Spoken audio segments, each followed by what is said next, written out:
And we're back. I'm your host, BKP. Good morning from the office, North Georgia's only live online morning show. Now, yesterday, the President of the United States, and this is where I'm getting to, he went to New Hampshire, and he talked about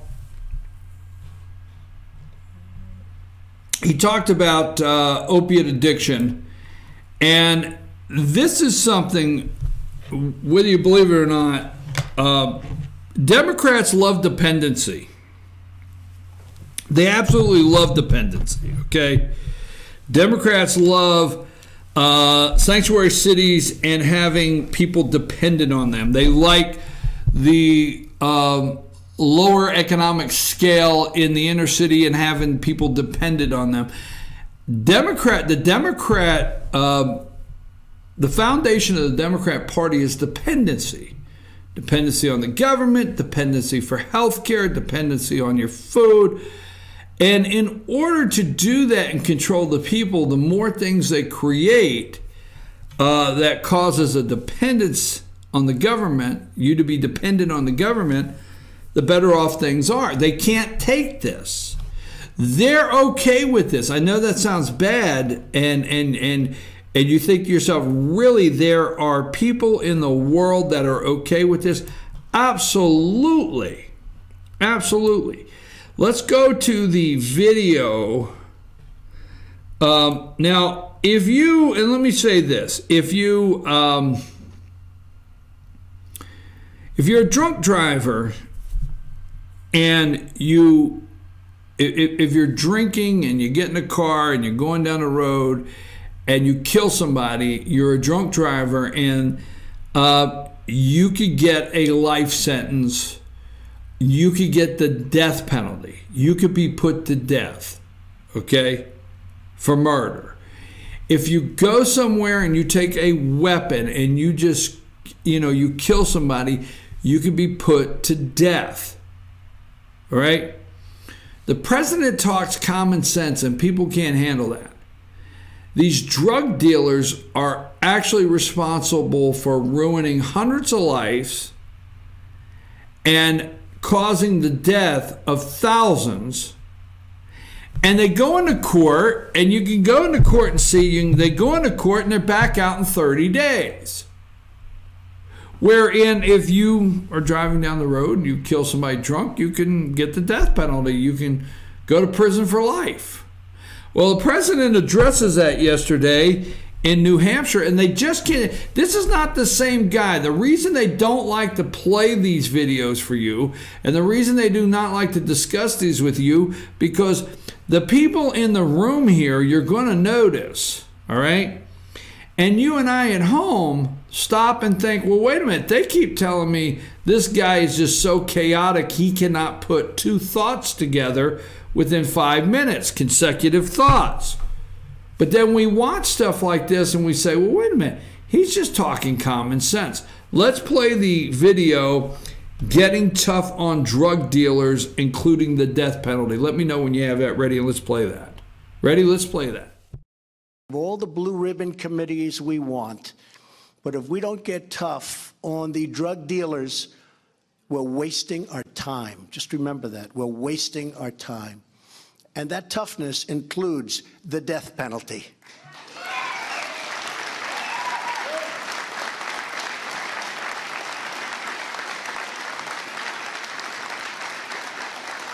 It's an amazing thing. Some of these drug dealers will kill thousands of people during their lifetime. Thousands of people. And destroy many more lives than that. But they will kill thousands of people during their lifetime. And they'll get caught, and they'll get 30 days in jail. Or they'll go away for a year. Or they'll be fined. And yet if you kill one person, you get the death penalty or you go to jail for life. So if we're not going to get tough on the drug dealers who kill thousands of people and destroy so many people's lives, we are just doing the wrong thing. We have got to get tough. This isn't about nice anymore. This isn't about committees. This isn't about let's get everybody and have dinners and let's have everybody go to a blue ribbon committee and everybody gets a medal for frankly talking and doing nothing. This is about winning a very, very tough problem. And if we don't get very tough on these dealers, it's not going to happen, folks. It's not going to happen. And I want to win this battle. I don't want to leave at the end of 7 years and have this problem. Okay? I don't want to, right? Okay. Thank you. Okay. Not going to happen. Thank you all. Schwab. Okay. It's a tough. They do not like the comments, but they know it's true. See, you know it's true. I know the court system. I know your local court system that you're sitting out there. I know your local court system. And I know what he's talking about. We have these blue ribbon committees, and we have these we have these nice committees, and we have dinners to raise money for awareness, and but this is not nice. I mean, we have to handle this in the toughest way we know how to win the battle. You're in a war, and they do not want this. They do not want this. They want to just keep pushing more money into the problem, have these blue ribbon committees. Now let's go to the other video, and I want to start in one place at 15 minutes and the other place I think 16 something. Do I have that marked like that? Okay, let's play 2 more clips. Yesterday was a great day, and this guy right here is so on target, the President of the United States, common sense. The people he's surrounding himself with want to solve these problems, but trust me, the deep state does not. They do not want these things solved. Let's go to the second video and start it at 15 minutes. Life a lot easier. This epidemic can affect anyone, and that's why we want to educate everyone. The second part of our initiative is to reduce the supply of illicit drugs. 90% of the heroin in America comes from our southern border, where eventually the Democrats will agree with us and will build the wall to keep the damn drugs out.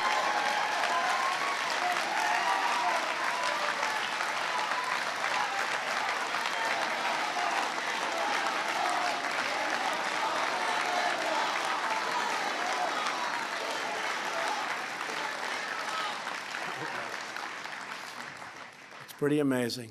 They don't want to go with DACA because they don't care about DACA, but they're trying to tie the wall to DACA and DACA to the wall, and they want to keep DACA for the campaign instead of getting it approved, which we could do very easily. The Republicans are totally in favor of doing something substantial for DACA, but the Democrats like it as a campaign issue, so they don't get it approved.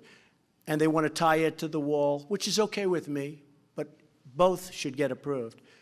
They don't want it to be approved. Remember what I said. They don't want it to be approved. They want to make it part of the campaign. Well, we'll make it part of the campaign also, and we'll win, because we're going to win on those issues. My administration is also confronting things called sanctuary cities that shield dangerous criminals. And now, when we come back, I want you to go back about 8 or 9 seconds, and we're talking about sanctuary cities. All right, but reduce supply of drugs. 90% from the southern border. Keep the damn drugs out. Now, what they will do today is the media will tear into the 90%. Watch and see. They will come out and they'll say it's 67.9%, 72.1%, or he did not tell the truth. Watch what happens to the 90% comment today. But you and I both know the damn border, we need to keep it out. It's being shipped in here, all right? Democrats don't care about DACA. They do not care. DACA is a campaign issue, okay? It's a campaign issue. He said, we're going to win on that. But he says, let's keep the damn drugs out on our southern border. And the Democrats have no choice but to understand this sooner or later. Sooner or later, they're going to have no choice, because you and the people in that room understand this. See, they don't like it when they see a poll that says 7 out of 10 Americans believe there's a deep state. Those are the people in that room, folks. They know the government does not want to solve, or the deep state or the Democrats. They want you dependent healthcare, addictions, financially, through jobs, welfare. They want to continue to have control over you. Let's go to the second part there. Did you move it back just a couple seconds? Sanctuary cities.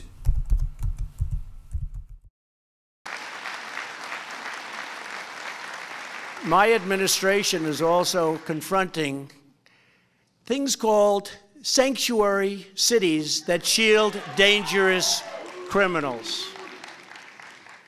And every day, sanctuary cities release illegal immigrants and drug dealers, traffickers, and gang members back into our communities. They're protected by these cities. And you say, what are they doing? They're safe havens for just some terrible people, And they're making it very dangerous for our law enforcement officers. You see it all the time. As the people of New Hampshire have learned firsthand, ending sanctuary cities is crucial to stopping the drug addiction crisis. And your governor, who is great, the numbers are going down in New Hampshire. I don't know if you've seen it, but the numbers are going down. Chris, we were just, stand up, Chris.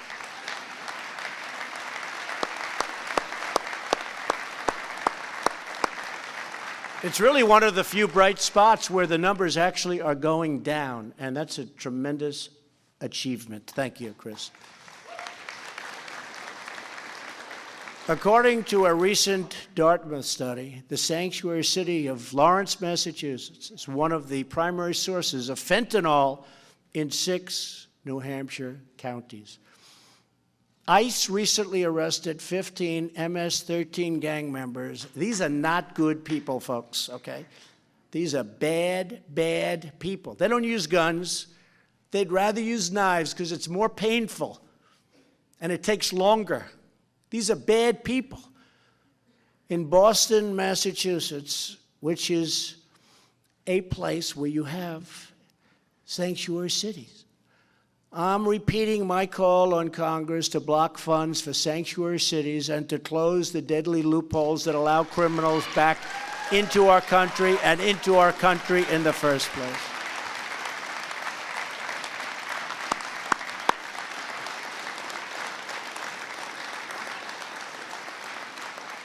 You know, some things are very understandable. We have lots of issues where we're on both sides of an issue, and you can understand the other side even though you don't agree. Sanctuary cities are hard to understand for people because they don't get it. They don't get it. You see what's going on in California, how terrible it is, how dangerous it is, and they're all trying to protect sanctuary cities. And whether it's Kate Steinle or so many others, they'd be around today if these people weren't allowed back into our country through, in this case, the southern border, at least 5 times. And look at the damage. And then look at this verdict. Look at the verdict. Can you believe the verdict? So we have to get a lot smarter. We have to get a lot tougher. And speaking of tough, because here with us today is ICE agent Derek Dunn. Derek worked with state police to uncover a major drug smuggling operation in Lawrence, Massachusetts. Where's Derek? Derek. Where's Derek? Come here, Derek. I love tough guys. We need tough guys. Come here, Derek.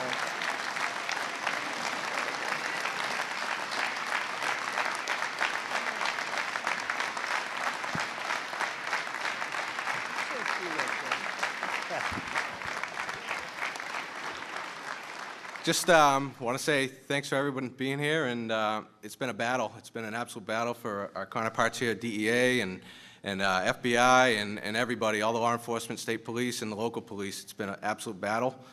We all work together, and we're going to get this solved. Thank you.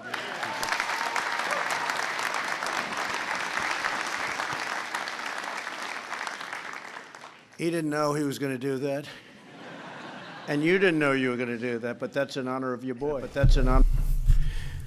I want to stay with that a little bit, and I hope I didn't stay with it too long, but because I'm a firm believer that if the American people could see that, if there's more of that where they could see the Donald Trump that you and I know, the President of the United States that you and I know, not what the diversion, the daily diversion of Stormy Daniels, the daily diversion of Andrew McCabe, the daily diversion of Mueller, the daily diversion of Russians, the daily diversion that they try to put over on the American people. If you get a chance to see the President of the United States in his natural habitat, like the zoo, right? If you get to see him, you come away with, how do you not like this guy? I mean, all right, sanctuary cities. Release drug dealers back into the community. It's almost like catch and release, is like releasing an animal back into the wild. Okay? We release these drug dealers right back into the communities. All right? Safe havens for dangerous people. New Hampshire. Now let me explain for those that, maybe don't look at the map that often. New Hampshire is like New Jersey to New York. It's the same thing to Boston, okay? A lot of people live over in New Hampshire that work in Massachusetts. New Hampshire is more of a bedroom community. Years ago, out of New York, people went to Connecticut or New Jersey, and New Jersey for years was known as the bedroom of New York City. A lot of New Hampshire is like that. Lawrence, Massachusetts supplies 4 counties, largest supplier in 4 counties of fentanyl. This is a sanctuary city. Boston, a sanctuary city. 15 MS-13 arrested, okay? I do love his mannerisms when he does like bad people. These are bad. Remember when he did bad hombres, or he said these are bad people, and they are. Sanctuary block funds for sanctuary cities. You see, if this message gets out to the common sense Americans that are going to work the day in and day out, and he is going to work to block funds to sanctuary cities.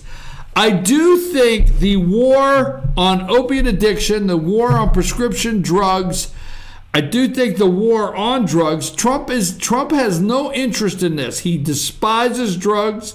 I'm telling you right now. I do think there's going to be a war with these sanctuary cities, okay? And sanctuary states like Illinois, California, are they actually succeeding? I do think he's not going to stop until this battle happens, and he is not going to stop. And I like why he pulled the tough guy up there. You always have to have the tough guy. We need tough guys. Trump understands, the President of the United States understands this is going to be a fight. This is going to be a battle, and he's not going to quit. And he's not going to back off. And, obviously drug dealers everywhere are very concerned today on how and what they're going to do to protect their interest, because they have a role to play for Democrats, because Democrats absolutely enjoy They absolutely enjoy dependent. Remember, dependent. Everything about Democrat vote is sanctuary city dependent. The lower economic scale dependent. Any way you can be dependent, whether it's drugs, fentanyl, opiates, whatever, that you can be dependent, that's what they want to continue to keep you dependent on the government. And this opiate crisis, I do not like Barack Hussein Obama. I do think that his administration knew for the past 8 years what was going on in this country with opiate addiction and how bad things were getting and where we're at today, and they did nothing about it. Absolutely nothing. Eric Holder, the Attorney General, you can like Jeff Sessions or not. Jeff Sessions is going around and he's standing up strong against these sanctuary cities. He's standing up strong against MS-13. He's standing up strong against this opiate addiction crisis in this country. Eric Holder, we'll talk about him when we get back. The former Attorney General, he did nothing. Loretta Lynch, nothing. They upheld sanctuary cities. They supported them. Look where we're at now. I'm your host, BKP. We better take a quick break. We'll come back trying to recover from that first half hour and the way I had the show lined up. But we'll be back right after these messages. Take us to break, Amanda.